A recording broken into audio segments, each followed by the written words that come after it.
very happy that my student, Dr. Mahalingam, has organized this international conference, and I think he's done a good job, so I congratulate him and I thank him for inviting me to this conference to make my presentation.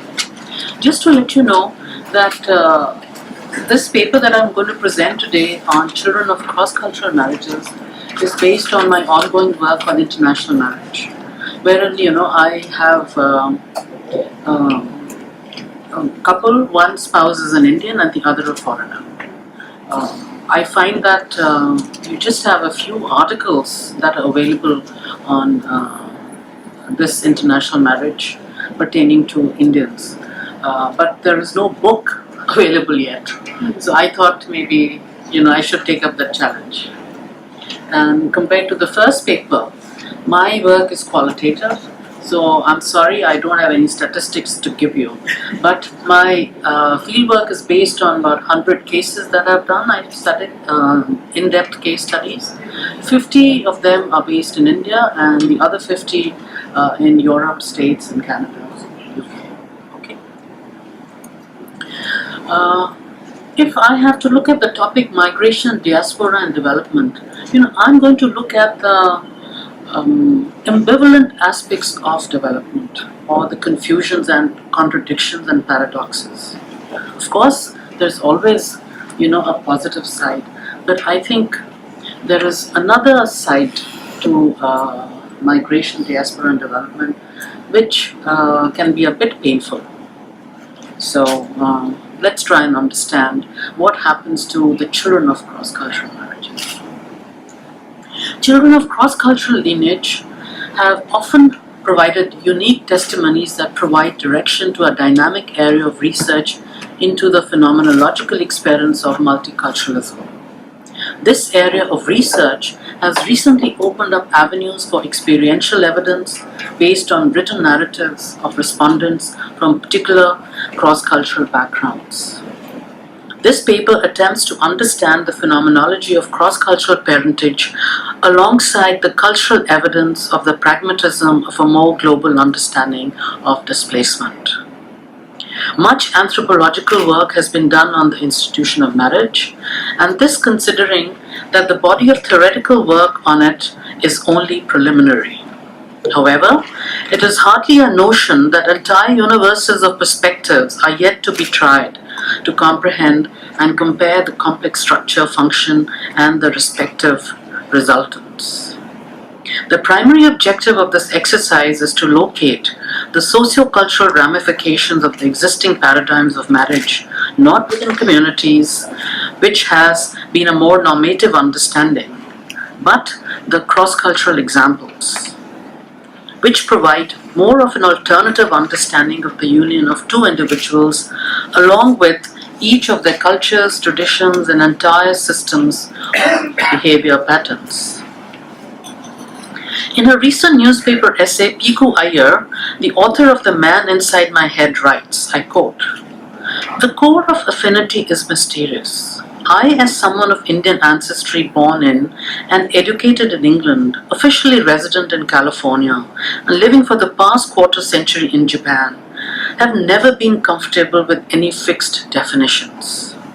Why did I choose my wife, Hiroko, when there are 10 million other women with dark, silky hair in Japan? Why do I feel kinship with Japan itself when I have no formal connection with it and can barely speak the language? Why do I keep dreaming of a place I visited once in California 25 years ago, and never of the places that surround me daily? I feel that knowing things often reduces our encounter with them and does insufficient respect to all we'll ever know." Unquote. The concept of home in such a displaced personality thus becomes a pertinent query. To which he said, I quote, "Home is not the place where you were born, but the place where you become yourself. It is not a physical place, but an emotional, even a metaphysical place, made up of the friendships and passions and values you carry around with you whenever you happen to be in the world, or wherever you happen to be in the world. it's got less and less to do with a piece of soil and much more to do with a piece of soul. It's something invisible, internal, and portable, unquote. Thus, in any research in this matter, terms such as multiculturalism and diaspora and migration would reappear repeatedly, as all of these perspectives also provide consequential evidence to the cause-effect understanding of cross-cultural union. I quote, "My father is Indian, my mother Bulgarian, and I grew up in Sweden. I spent all my summers in Bulgaria with my grandparents, though my connection to India is more tenuous. It consists mainly of my father's stories and accounts," unquote, believes Anu, who had spent all her life outside the country of origin, which again is twofold, divided between her maternal link to Bulgaria and paternal India. To understand the uniqueness of cultural situation in this case is to offer particular importance to the diaspora dichotomy posed within. To comprehend a cross-cultural marriage, it is quintessential to incorporate into the research the most potent receptors of the amalgamation of patterns of socialization. The children of cross-cultural marriages have always been subjected to multiculturalist and multi-ethnic upbringings. It is of course a fact that more often than not, it is not a perfect blend, and usually the influence of one surpasses the other. Yet these children find themselves groups of new categorizations, such as the third culture kids or global nomads. These categories have had ample opportunities to create themselves in the day and age of rapid globalization and increased international activity of trade and commerce. I quote, "My parents raised me according to their values, which was an interesting amalgam of what they came from and what they had chosen to pass on. They had both rejected a large amount of their past in favor of the elusive Western freedom. Neither was religious, so I was raised a staunch atheist. This was bizarre, as my father came from a Brahmin family and my mother comes from generations of Eastern Orthodox priests." Unquote. Anu's thirst for a cumulative cultural history is abundant in her language. This is not an isolated incident in one case. Instead, it can be variably read in many such products of modern migration parents. To focus more especially on the children of cross-cultural marriages, it is necessary to categorize the areas of study based under the existing theorizations. To begin with, the universe of diaspora studies includes the narratives of generational themes and degrees of separation of cultural belonging in particular groups. Children of cross-cultural marriages often have shown an increased rootlessness despite efforts on the part of their parents to influence a balanced cultural socialization. I look at the diasporic dichotomy. The study of dispersed ethnic communities from their nations of origins comprises most of the diaspora engagement in most academic settings. The primary objective is to locate various deconstructive ideas that formulate a diaspora setting in cultural and historical contexts. Again, the problems that arise out of such settlements have been studied in the postmodern contextualization of such migration patterns. However, the fact that a pattern arose out of migration is what prompted the diaspora debate. And thus, the factors promoting diaspora studies are based on structural, cultural analysis. The Indian diaspora has achieved global consequences, which increase settlements in the West and East in almost equal quotas. It has come out of the shadows in recent years, and consequent forgotten history, which encompasses narratives of displacement, migration, the cross-fertilization of ideas, and the emergence of new cultural forms and practices, is being viewed as an important and intrinsic part of the story of late modernity and humanity's drift towards globalization, transnational economic and cultural exchanges, as well as hybrid forms of political, cultural, and social identity. In the 1990s, Trinidad and Fiji both saw the emergence, though scarcely without misgivings on the part of the considerable segments of their population of prime ministers of Indian descent. Meanwhile, software engineers were bringing Indians into the top echelons of the American corporate world, and graduates of Indian institutes of technology were being courted the world over. Once upon a time, Indians were devouring the novels of Walter Scott and Charles Dickens. Now, both the novel and the English language have been enlivened in the hands of South Asian writers of the Diaspora: Vikram Seth, Amitabh Ghosh, Salman Rushdie, V.S. and Shiva Naipaul, Vasanji, Harold Soni Ladu, Rohinton Mistry, Anita Desai, and K.S. Maninam, to give you some examples. I quote, "Today the United States has among the largest Indian diasporic populations.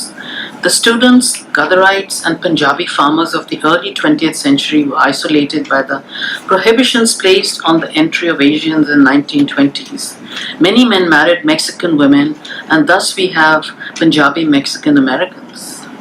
Who can say what would be the most accurate characterization of a progeny of a Punjabi Mexican American wedded to an Indo-Fijian Canadian who had then settled in the US?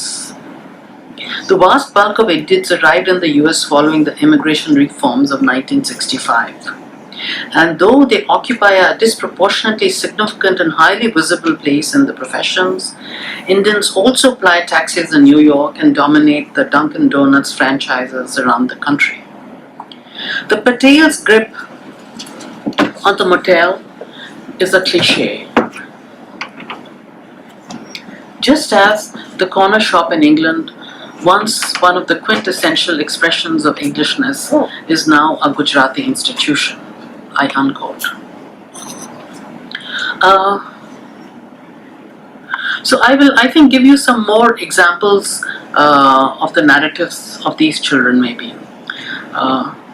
Anu writes, I quote, "I went through the usual stage of wanting to be blonde in a world that equated blondness with beauty, and worked my way gradually into pride in myself and my heritage.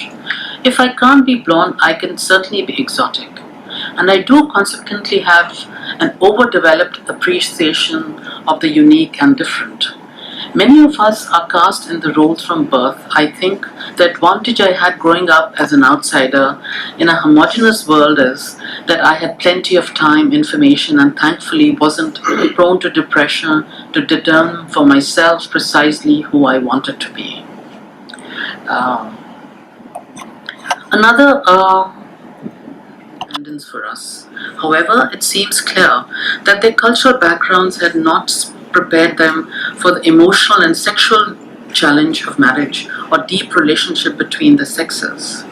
Neither had been well schooled in the art of emotional and psychological wholeness, and the result was that for me, at least, the parental marriage lost its vibrant center and too much time was spent vegetating in front of the television, unquote. Anyway, I mean, there are many stories I have, but the main problem which is faced by the children of cross-cultural marriages, I would conclude, is, the problems of identity, the problems of belonging, and the question of being a person. In Hindi, we have a word called khichdi.